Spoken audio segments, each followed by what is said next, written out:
Shalom anak-anak, jumpa lagi dengan Ibu Kety Sumarlina dalam pelajaran pendidikan agama Kristen dan budi pekerti Sekolah Dasar kelas 4. Baik, sebelum kita memulai pelajaran kita berdoa terlebih dahulu.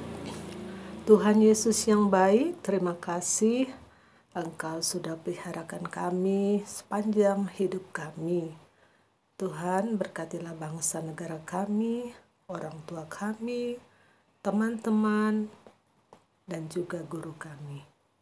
Kami akan belajar, Tuhan berkatilah kami. Dalam nama Tuhan Yesus kami berdoa. Amin.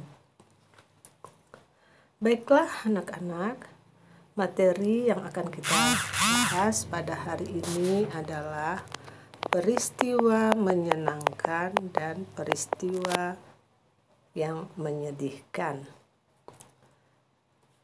Dengan tujuan belajar ada 4.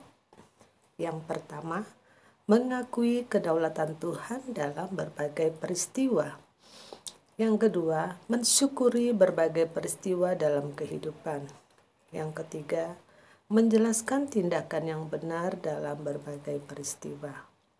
Yang keempat, memiliki tindakan yang benar dalam berbagai peristiwa.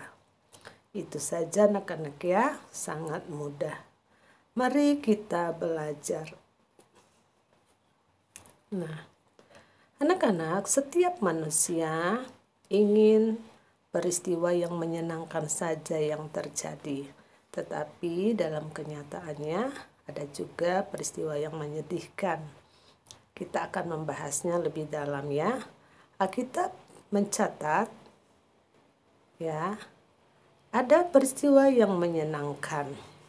Kita akan pelajari dari tokoh yang bernama Abraham.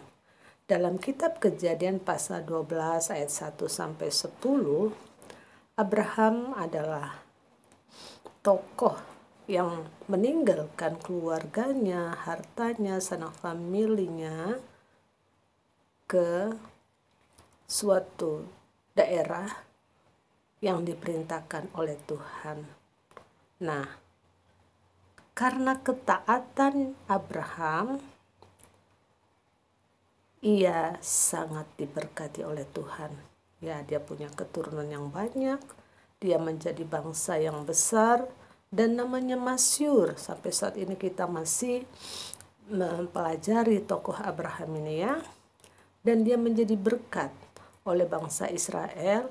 Kita menerima satu berkat, yaitu di mana keturunan bangsa itu, yaitu Yesus Kristus, lahir dan menjadi penyelamat ya.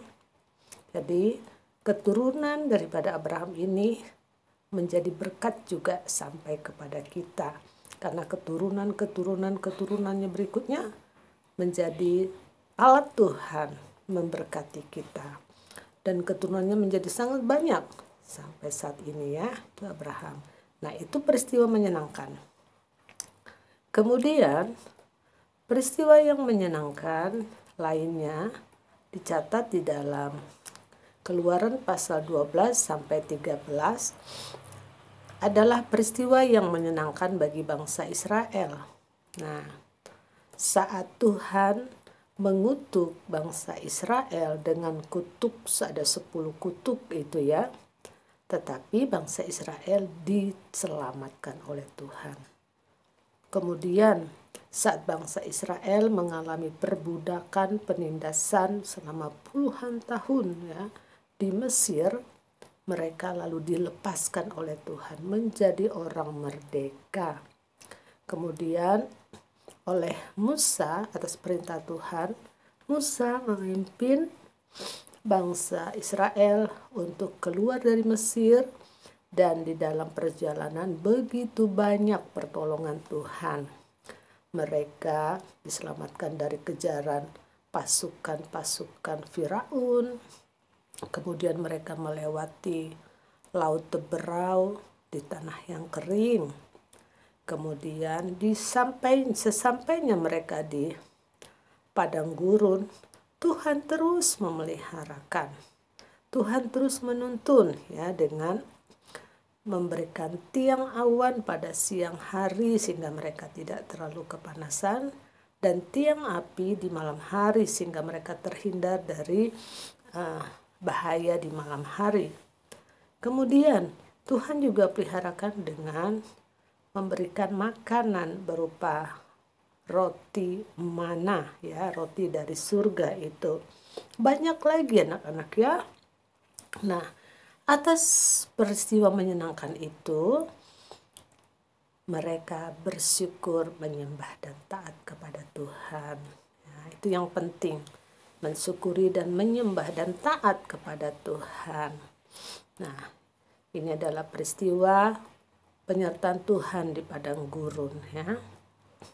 Kemudian bagaimana dalam peristiwa-peristiwa yang dialami oleh bangsa Israel, mereka mensyukurinya, mereka menyembah Tuhan dan taat pada firman Tuhan. Nah, perhatikan yang perlu kita pelajari adalah tindakan mereka dalam menghadapi peristiwa menyenangkan itu. Mereka hidup takut akan Tuhan, percaya Tuhan, mengasihi Tuhan, menyembah Tuhan, mensyukuri pertolongan Tuhan. Selanjutnya kita akan pelajari peristiwa menyedihkan. Kitab Kejadian pasal 37 ayat 5-8 menjelaskan peristiwa menyedihkan yang dialami oleh Yusuf. Nah, Yusuf ini kan dia punya saudara ya, mereka adik-beradik berjumlah 12 orang laki-laki, 1 perempuan, anak daripada Yakub, ayah mereka bernama Yakub. Nah, Yusuf saat muda sangat dikasihi oleh ayahnya, sehingga saudara-saudaranya yang lain menjadi iri hati. Apalagi Yusuf itu menceritakan mimpi-mimpi yang membuat saudara-saudaranya menjadi marah gitu ya. Dan Yusuf juga dibelikan pakaian yang indah dan dikenakannya di hadapan saudara-saudaranya yang tidak diberi pakaian yang indah, sehingga marah saudara-saudaranya. Lalu karena peristiwa-peristiwa itu, saudara-saudaranya membuang Yusuf ke sebuah sumur kosong, lalu dijual kepada pembeli budak. Lalu Yusuf dijadikan budak di Mesir. Nah, Yusuf jauh dari keluarga, tidak enak jauh dari keluarga ya, sendirian di negeri asing, di negeri orang yang tidak mengenal Tuhan, yang tidak menyembah Tuhan. Saat bekerja pun Yusuf difitnah. Nah, karena fitnah itu akhirnya dia dimasukkan ke dalam penjara. Ini adalah peristiwa yang menyedihkan yang terjadi kepada Yusuf. Tetapi perhatikan baik-baik tindakan Yusuf. Yusuf tetap percaya kepada Tuhan Allah. Yusuf tetap berpegang kepada hukum Taurat. Yusuf tetap hidup menurut firman Tuhan, tidak mau mengkotori hidupnya dengan keadaan di Mesir atau kehidupan orang-orang Mesir. Dan Yusuf mengampuni saudara-saudaranya. Tuhan mengingat semua itu dan akhirnya mengubah kesedihan itu menjadi peristiwa yang menyenangkan. Nah, lalu Tuhan mengangkat Yusuf menjadi perdana menteri ya, orang kepercayaan di istana Mesir. Akhirnya Yusuf ini bahkan dipakai Tuhan menolong keluarganya dari bahaya kelaparan. Lihat, di dalam peristiwa menyenangkan, Tuhan menyertai.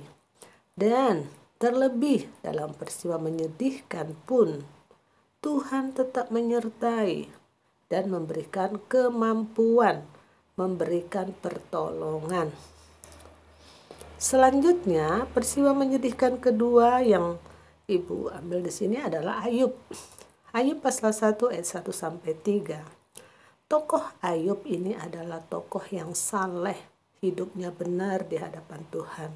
Dan Tuhan tidak menemukan sesuatu yang salah dalam kehidupan Ayub. Tetapi sekalipun demikian, peristiwa menyedihkan juga tetap terjadi dalam kehidupannya ya. Tuhan mengizinkan semuanya itu. Jadi ini adalah semua, mau peristiwa menyenangkan, menyedihkan, semuanya dalam kedaulatan Tuhan. Nah, akhirnya Ayub yang kaya raya itu kehilangan semua hartanya. Anak-anaknya juga semua mati. Wih, sungguh tragis ya. Penderitaannya sangat dalam. Dan dia mengalami sakit tubuh. Sakit borok. Nah, wah, dia sangat dihina, dikucilkan. Tidak ada orang yang mau dekat kepada dia. Sahabat-sahabatnya pun tidak mau. Dan mereka justru menyalahkan si Ayub. Tetapi perhatikan anak-anak tindakan Ayub. Ayub tetap percaya kepada Tuhan. Ayub selalu berkata bahwa semua yang datang dari Tuhan itu baik. Ya. Rencana Tuhan itu selalu baik. Tidak ada yang tidak baik.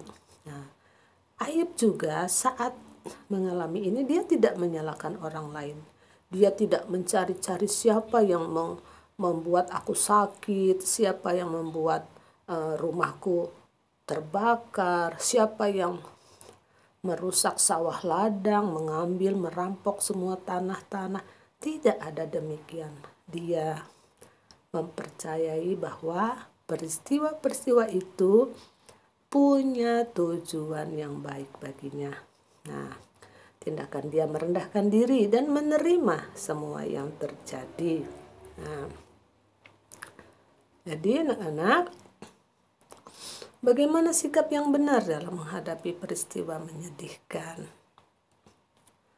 Ada beberapa poin yang Ibu tulis di sini. Yang pertama, tetap hidup takut akan Tuhan, tetap menyembah Tuhan, tetap menjaga pikiran dan hati untuk tetap mempercayai Tuhan. Ya, tetap hidup takut akan Tuhan maksudnya tetap lakukan firman Tuhan, tetap hidup benar di hadapan Tuhan, lalu tetap mempercayai Tuhan. Kemudian tidak menyalahkan orang, siapapun, ayahkah, ibukah, adik, kakak, pendeta atau lain, tidak boleh ya. Kemudian menerima dengan syukur semua peristiwa. Oke ya anak-anak, inilah yang harus kita miliki, tindakan seperti itu. Kesimpulannya, setiap peristiwa patut diterima dengan percaya bahwa Tuhan melindungi dan memelihara. Ya, setiap peristiwa menyedihkan Tuhan ubah menjadi peristiwa yang menyenangkan. Demikianlah pelajaran kita pada hari ini. Tugas belajar silakan dikerjakan. Ada yang dikerjakan tugas belajar, lalu Ibu ada memberikan soal untuk melihat keberhasilan kalian memahami pelajaran ini. Terima kasih anak-anak, sampai jumpa lagi di lain waktu. Selamat belajar. Tuhan Yesus memberkati. Tetap semangat, tetap berdoa, dan baca Alkitab serta melakukannya. Dan jangan lupa taati orang tuamu. Sampai jumpa.